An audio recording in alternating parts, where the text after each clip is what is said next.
నమస్తే. Welcome to Telugu one health. ఈరోజు మనతో పాటు doctor Dinesh Kumar Chirla, director of intensive care services, rainbow hospitals, Hyderabad ఉన్నారు. ఒకసారి డాక్టర్ గారితో మాట్లాడదాం. నమస్తే సార్. నమస్తే మ్యామ్. సార్ ఎలా ఉన్నారు సార్? బాగున్నాము. నైస్. సార్ మనము చిన్నపిల్లలకి సంబంధించి ఫస్ట్‌గా ఇప్పుడు మనమైతే రైనీ సీజన్‌లో ఉన్నాము. నెక్స్ట్ వింటర్ వస్తుంది. సో, ఎస్పెషల్లీ సీజనల్ వైస్ చిన్న పిల్లల్లో చాలా ఇన్ఫెక్షన్స్ రావడము, తరచూ వాళ్ళు ఏదో ఒక వేదికి బాధపడుతూ ఉంటారు కదా! సో, కారణాలు ఏమై ఉంటాయంటారు సార్? సాధారణంగా అంటే ఇప్పుడు మీరు ఈ వర్షాల తర్వాత మేము చూసేది ఇన్ఫెక్షన్స్ అంటే ఈ మాస్కిటో బార్న్ డిసీజెస్ కొద్దిగా చూస్తాం. లైక్ డెంగ్యూ ఫీవర్స్ అవి ఎక్కువ చూస్తామన్నమాట. అలాగే రెస్పిరేటరీ ఇల్నెసెస్ ఇప్పుడు ఈ మధ్యన ఫ్లూ ఇల్నెసెస్ బాగా చూస్తున్నాము.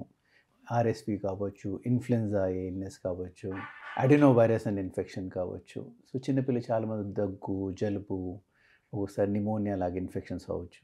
అలాగే కొందరికి చికెన్ గున్యా, మరీ చిన్నపిల్లలు వాళ్ళకి హ్యాండ్ ఫుట్ మౌత్ డిసీజెస్. అంటే ఈ వైరల్ ఇన్ఫెక్షన్ రకరకాల వైరసెస్ ఉంటాయండి. అండ్ ఎవ్రీ ఇయర్ మీ ఒక డిఫరెంట్ ప్యాటర్న్ చూస్తాము. బట్ కొద్దిగా కామన్గా వచ్చే మన దేశంలో అంటే డెంగ్యూ ఫీవర్ ఒకటి చాలా కామన్గా చూస్తాము. మలేరియా మొదటంతా లేదు, కొన్ని ప్రాంతాల్లో ఎక్కువగా ఉంటుంది. మన దగ్గర హైదరాబాద్లో అంత చూస్తలేదు ఈ మధ్యన. But we do see malaria. అలాగే మీరు స్క్రబ్ టైఫస్ అని, they are different types of infections. Brain encephalitis అని రకరకాల ఇన్ఫెక్షన్ చూస్తాం. అండ్ కామన్గా వచ్చేదంటే ఒకటేమో viral fevers like respiratory tract infections, dengue fever లాంటి ఇన్ఫెక్షన్స్ అని చూస్తూ ఉంటామన్న సీజనల్గా. అది యూజువలీ రెయినీ సీజన్లో ఎక్కువగా ఉంటుంది. వింటర్ అయినప్పుడు మీకు ఆర్ఎస్వి లాంటి జబ్బులు ఎక్కువగా వస్తుంది అనమాట. కొందరు గ్యాస్ట్రోఎంటరైటిస్ అంటే లూజ్ మోషన్స్, వామిటింగ్ ఇలాంటి జబ్బులు కూడా పెరుగుతాయి అన్నమాట. But as time progress with clean water and other things మనకి బ్యాక్టీరియల్ గ్యాస్ట్రోఎంటరైటిస్ తగ్గినాయి, వైరల్ కొద్ది ఎక్కువగా వస్తున్నాయి పిల్లలకి. Yes sir. మరి ఇది అంటే ఎందుచేత పిల్లల్లోనే ఎక్కువగా ఎందుకు ఈ లక్షణాలు కనిపిస్తూ ఉంటాయంటారు సార్? సాధారణంగా 2 థింగ్స్ అండి. మెయిన్లీ ఇమ్యూనిటీ డెవలప్ అవ్వాలన్నమాట. మనం పుట్టిన తర్వాత ఒక ఫస్ట్ 6 to 9 months మదర్ నుంచి వచ్చిన యాంటీబాడీస్ పిల్లల్ని కొద్దిగా ప్రొటెక్ట్ చేస్తాయి. అలాగే యూజువలీ పిల్లల్ని బయట తీసుకెళ్లారు, తల్లి బ్రెస్ట్ ఫీడింగ్ ఇస్తూ ఉంటుంది, ఇంటి దగ్గరే ఉంటారు. ఎప్పుడైతే సోషలైజేషన్ మొదలవుతుంది, పిల్లలు బయటికి వెళ్ళి ఆడతాం మొదలు పెడతారు, స్కూల్కి వెళ్తాం మొదలు పెడతారు, then they get expose to different types of viruses, different type of bacteria. అలాగా బయట ఫుడ్ కానీ తింటామని, లేకపోతే బయట అలర్జెన్స్కి ఎక్స్పోజ్ అవుతుంది కానీ దాని మూలాన స్టార్ట్ అవుతాయి ఇవన్నీ. అలాగే ఇవి మాస్కిటో బార్న్ డిసీజెస్ కూడా, ఇవైతే చిన్నపిల్లలు కూడా రావచ్చు, బేబీస్ కూడా రావచ్చు. కానీ usually more the exposure they get it. పెద్ద అయిన తర్వాత ఏమవుతుంది, సాధారణంగా once they cross 4 to 5 years majority of the వైరసెస్కి దీనికి ఎక్స్పోజ్ అంతా మనకు ఒక ఇమ్యూనిటీ డెవలప్ అవుతుంది అనమాట. So our bodies knows how to fight this infections. So అందుకనే పెద్దోళ్ళకి సంవత్సరానికి ఏదో ఒకసారి 1 day మంత్స్ వస్తే తగ్గిపోతుంది.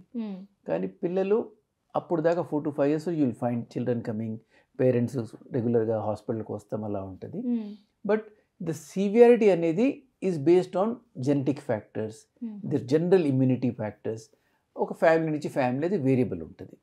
But other factors which are dependent or పిల్లలు వ్యాక్సినేషన్ తీసుకున్నారా లేదా, వాళ్ళ న్యూట్రిషన్ బాగా హెల్తీగా ఉందా లేదా, జనరల్ క్లీనినెస్ ఎలా ఉంది ఫ్యామిలీలో, చుట్టుపక్కల ఎక్కడైతే వాళ్ళు స్టే చేస్తున్నారు అది ఎలా ఉంది, బాగా వాటర్ లాగింగ్ ఎక్కువ ఉన్నాయా, మాస్కిటోస్ ఎక్కువ ఉన్నవా, ఎక్స్పోజర్ టు డస్ట్ ఎక్కువగా ఉందా, that's why they get frequent allergies, asthmas అలా ఉన్నవా.